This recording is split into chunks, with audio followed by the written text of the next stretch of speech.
y otra de las medidas que fue anunciada por el presidente de la Nación, hay que ver de qué manera se implementa también. ¿Qué pasa con el impuesto a las ganancias, Ricardo?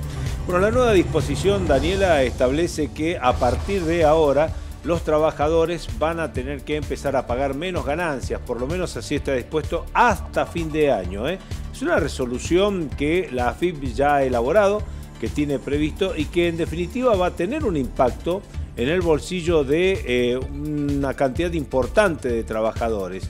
Todo esto en el marco de un día que, por ejemplo, está retrocediendo el dólar en más de $1 en el cierre ya de la semana. Baja el riesgo país, se está ubicando en el orden de los 1.600 puntos básicos. Estos son datos importantes que por lo menos llevan cierta tranquilidad o alivio, principalmente al gobierno nacional, a partir todo de lo que muchos han considerado que este era un problema político más que financiero. Sin embargo, algunos economistas entienden que el problema era principalmente monetario y que había que tomar una solución por este lado, por esta vía. En definitiva, el dólar que está por ahora en una situación de sin techo y el peso sin piso, esto marca sin duda alguna una cuestión que en este momento hay que empezar a resolver hacia el futuro de la economía. ¿Cómo hacemos para rescatar al peso? ¿De qué manera lo fortalecemos, lo mejoramos?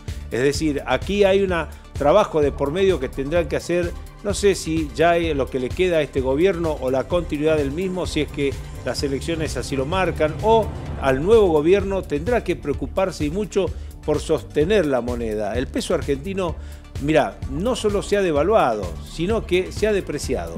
O sea, ¿cuándo se devalúa? Cuando el gobierno es el que toma la decisión de devaluar el peso. Porque el dólar, no es que el dólar suba o baje, nosotros tenemos esa terminología a veces mal utilizada. El dólar siempre está ahí, en el mismo lugar, con la misma cara, es decir, esto no se modifica. Lo que se devalúa o se deprecia es el peso. El peso se ha devaluado por cuestiones del gobierno. En más de una oportunidad en la Argentina ha ocurrido esto. Lo ha hecho esta gestión, lo ha hecho la anterior. Es decir, una devaluación en la que lleva adelante el Estado, el gobierno de turno. Lo que cuando se produce una depreciación del peso de la moneda argentina, quienes actúan en esa depreciación es el mercado. ¿Qué es lo que ha pasado ahora? Ahora no fue una devaluación del gobierno, sino que fue una depreciación. Y en el marco de esta depreciación se produce obviamente una suerte de falta de confianza y de reacción. El gobierno demoró mucho en reaccionar para tratar de acomodar los tantos. Y esa simple frase del presidente, vayan a dormir tranquilos, fíjate todo lo que generó, porque terminó esa frase, el presidente automáticamente vía online ya se estaba negociando un dólar por encima de los 48 pesos de manera ficticia, pero abriendo hacia el dólar real del día lunes. Ya cuando nos levantábamos el lunes y nos enterábamos que el dólar estaba a 60 pesos aproximadamente. Estaba a 60 pesos y llegó a 63, que fue lo que más subió en esta semana. Y a partir de ese encuentro telefónico entre el presidente Macri y su principal rival en las elecciones, Alberto Fernández, el dólar empezó a quietarse, a bajar, y también obviamente esto generó un cambio, por lo menos las referencias, a punto tal que la bolsa de la ciudad de Buenos Aires, Daniela, ha quedado entre las bolsas con mayor pérdida en lo que va del año en el mundo. Pero simplemente porque en un día cayó 38%, es verdaderamente... ¿Y qué injerencia tuvo la medida de ayer de ordenarle a los bancos privados reducir la tenencia de dólares? ¿Eso también influyó, digamos, en la baja del dólar? Por ejemplo, lo que han hecho hoy los bancos, han ofrecido una mejor tasa de interés en los plazos fijos a dólares. Esto obviamente se llevó al 6%, lo que hace, por supuesto, al rendimiento anual. Con esto, aquel que tiene o tuvo dólares, los ha depositado y esto ha sido una captura. Pero en definitiva lo que hubo fue un gran movimiento del mercado, pero principalmente del sector financiero, que fue el que movió la aguja del dólar.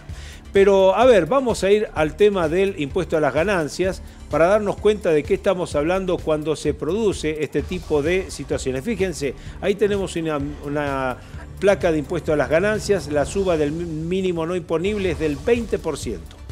De lo que estaba subió al 20%. Por lo tanto, esto hace que llegue a uno, más o menos en cuanto a asalariados estamos hablando, 1.900.000 asalariados. Exacto. Beneficia a unos 400.000 jubilados y pensionados. La suba promedio, ¿qué significa esto? Esos 7.000 pesos por mes. Quiere decir que ahora la persona lo que tiene que empezar a observar es que por encima de lo que pagaba antes o que le tomaban antes como referencia, va a tener una suba promedio de 7.000 pesos en su salario desde el punto de vista de lo que estaba pagando. Y el ahorro promedio, pero para los meses siguientes... Claro, no para la devolución. No para la devolución. El ahorro promedio será aproximadamente de unos 2.000 pesos a partir del mes de octubre. Perdón, de noviembre.